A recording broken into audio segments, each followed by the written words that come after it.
And there's a very interesting principle of the theory of games. What is that makes a game interesting? What drives us to be so enamored of games, all the way from chess to video games? This is a consistent principle. And it's a paradox. Inside the game, it's terribly dangerous. You play chess, it's life or death. You know, you take the other pieces, the other person is attacking you, they want to kill your king, you want to kill their king. I mean, it's bloody war. Outside, doesn't matter. It's okay. I mean, you put another coin and you play again. Like a video game, you got killed. I mean, you hear people talking about video games, and you could imagine they are enlightened Buddhists. What happened? Well, I got killed, but then I still have 3 more lives, so I'm learning, and in my next life, I'm going to do it better. You know, talk about reincarnation. It's just you push the button, you reincarnate, and you try it again. So, without having to go from one life to the other, we can say in this life, we get killed over and over again. Our dreams disappear. I mean, we die as a child, and we are born as an adolescent, and so on. Every day, there's a small death and a small birth. So there's a possibility of saying, can I find something that goes beyond the fear of the moment, the fear, the anxiety of success and failure? And the good news is that yes, there's something beyond, something that is the ethical, absolute, rational, ethical principles of the fundamental human being. An example of this, very touching, is the movie The Seventh Seal.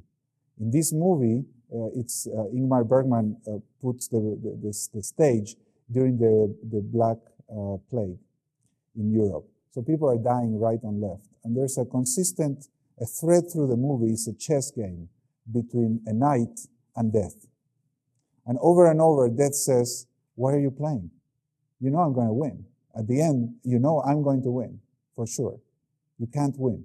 And the knight keeps winning, and they play again. Because every time the knight wins, they have to play again. And death says, the day I win, we don't play again. You can win only for a little time, but then at the end, I'm winning. And when I win, it's over. And the knight never answers the question. But in the movie, there's the beautiful scene is the death is coming to take not just the knight, but a whole group of people that were with the knight, amongst them 2 young actors that just had a baby. And by playing chess, the knight distracts death, and this couple with the baby escape.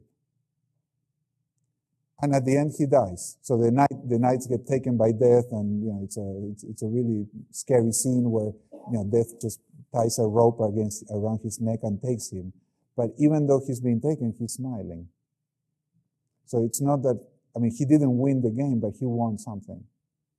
The way he played enabled something that was congruent with his values.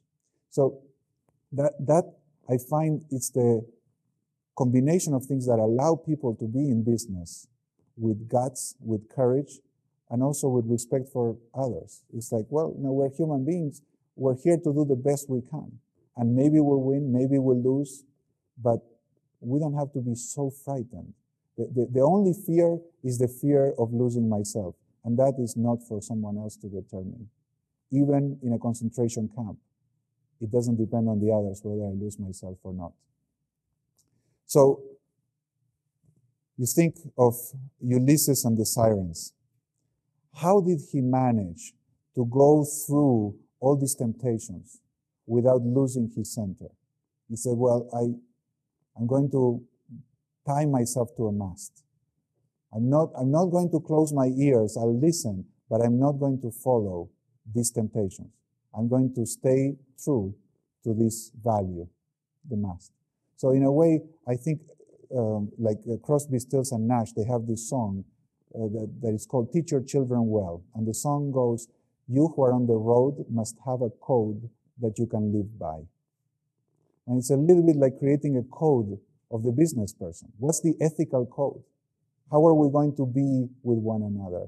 And that is much more important than winning or losing. So when you break the code, it doesn't matter if you win or lose, because you've lost something much more important. And I like to finish with these words of John Wooden, a very famous basketball coach. So true success is the peace of mind that results from the satisfaction of knowing that you did the best you were capable of doing.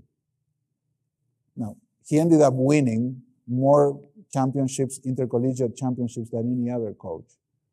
But that was, he didn't win for many years. And then when he started winning, the UCLA won every year. So it's a fabulous demonstration. I think it's another one of my heroes. We few, we happy few, we band of brothers. For whoever sheds blood with me today will forever be my brother. So no matter where you come from, anybody who stands with me is my brother. There's a community it's a community of choice. It's not a community of genetics. Okay, but family, the family, when you say, well, we're family, blood is thicker, I don't know, I don't put much stock into that. But there's another type of family, which is the blood of values. So whoever takes a stand, whoever shares this code, whoever has these beliefs and these ethical principles and is going to fight this fight, this person will forever be my brother. It doesn't matter whether his condition is a commoner or a noble. Everybody is ennobled by this fight. And that's the famous phrase, no? The band of brothers. We stand together as a band of brothers.